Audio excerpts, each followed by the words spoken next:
السلام عليكم متابعيني الحلوين في دول عيونكم الحلوة. شلونكم؟ شلون صحتكم؟ رجعنا لكم بعد غيبة طويلة. والله شوية كنت بصحة مو زينة، يعني كنت مريضة، وهسه رجعنا لكم ان شاء الله يعوضكم عن الايام اللي راحت.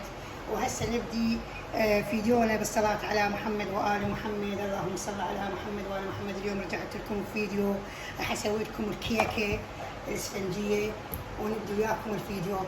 عندي هنا كوبين من الطحين الفاخر، انا استعمل طحين الفاخر، وعندنا 3 بيضات هنا خفق لها بهذا الشكل، وعندنا كوب من الشكر، ونص كوب من الزيت، وكوب حليب واحد. هذا الحليب اللي استعمله اني، هذا الحليب اللي استعمله، وعندنا شويه كومباودر كيسين مال كيك، وعندنا شويه هيل. راح نبدي هسه طريقه العمل.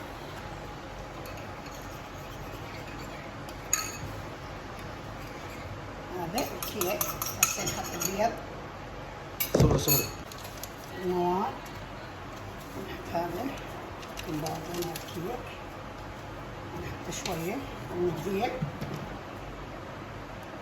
شويه من الزيت، ونحط الزيت،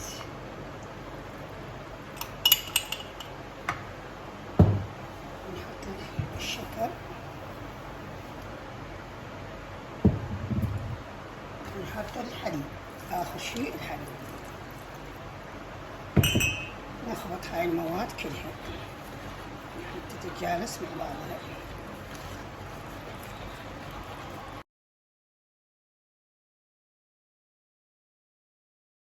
هسه متابعيني رجعت لكم، راح نحط كاكاو، نقسم العجينة، ناخذ من العجينة شوية ونحط فوقها كاكاو.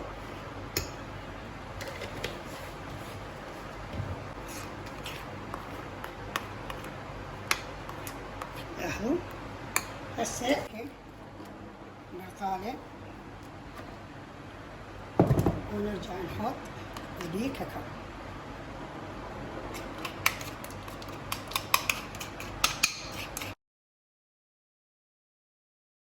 يلا متابعيني هسه نحطه هنا بالفرن على درجة حرارة. الحين هسه حنطلع الكيكة، نراويكم شلون صارت الكيكة عندنا هالشيء وحلوة.